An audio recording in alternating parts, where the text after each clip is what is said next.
Joining us now, Democratic Senator Jon Tester of Montana. He serves on the Senate Appropriations Committee and is chairman of the Defense Appropriations Subcommittee. And Jonathan Lemire has got the first question for you, Senator.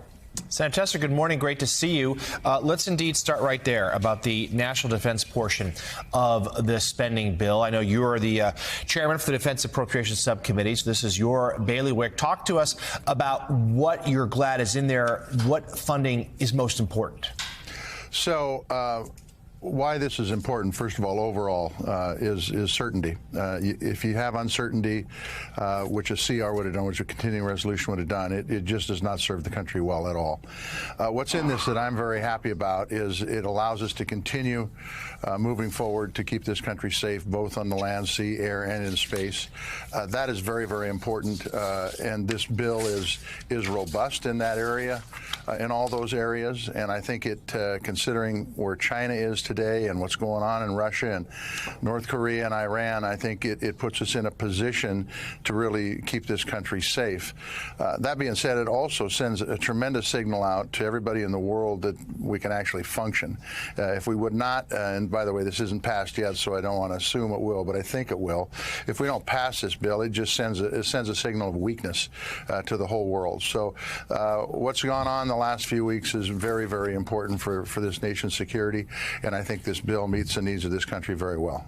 And of course, Senator, today Washington's getting a visit from President Zelensky of Ukraine. This bill, were it to pass, as you say, not quite done yet, includes quite a bit of money for Ukraine to help them in their struggle against Russia. How important was it to get this done? How important is it to get this done now, considering the uncertainty that may come after the first of the year when Republicans control the House of Representatives? Well, once again, you touched on that word, uncertainty, and this does give Ukraine some certainty. It gives the world some certainty that we're going to be there and promote democracy and watch how Ukraine utilizes these dollars. There's going to be strict oversight on how this money is spent, but make no mistake about it. As Zelensky said in a conference call, a video call we had with him 6 or 8 months ago, Ukraine wants to be like us. They want our freedoms. They've been under the thumb of Russia. They know what that's like, and they are willing to sacrifice for it. That is a situation we're supporting, and I don't know what's going to happen in the future. I don't know if the obstructionists are going to stop any sort of funding for Ukraine, but the bottom line is that we'll make the case and we'll work together if, in fact, more funding is needed later on, and keep supporting Ukraine, because I think it's really important for the world, incredibly important for this country.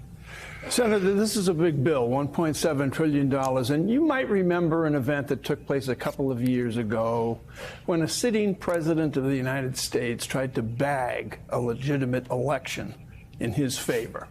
And so part of the component parts of this bill have to do with the electoral reform count. Tell us about that. Well, I think, once again, I think it's a very, very important part to be put into this bill. It was done in a bipartisan way, and it's going to stop the kind of stuff we saw on January 6th, where a sitting president tried to take the election and become dictator of this country, quite honestly. So this will stop that. It's an important piece of legislation that was worked on in a bipartisan way that I think will help secure the elections moving forward, and I think that's very, very important. Who would have ever thought we'd have been in this situation 5, 6 years ago? But we are, and we need to make some adaptations, and the Congress has done that, and I applaud leadership for getting it into this bill.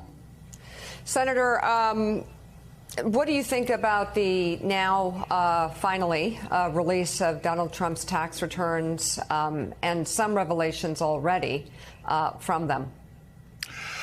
So, look, nobody should be above the law. Even the President of the United States, especially the President of the United States, shouldn't be above the law. And to have a sitting president once again say the rules don't apply to me, they apply to everybody else, but they're not going to apply to me, is totally unacceptable.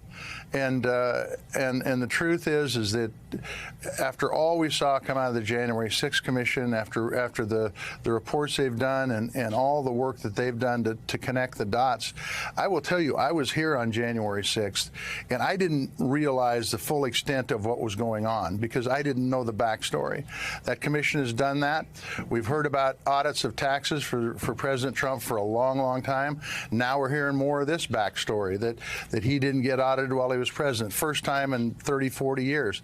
This is not the way this democracy will stay a democracy. We need to make sure everybody's held accountable, nobody's above the law, including the President of the United States. Senator Jon Tester, thank you very much for being on this morning. Have a good holiday. Thank you. You do the same, Mika. Thank you.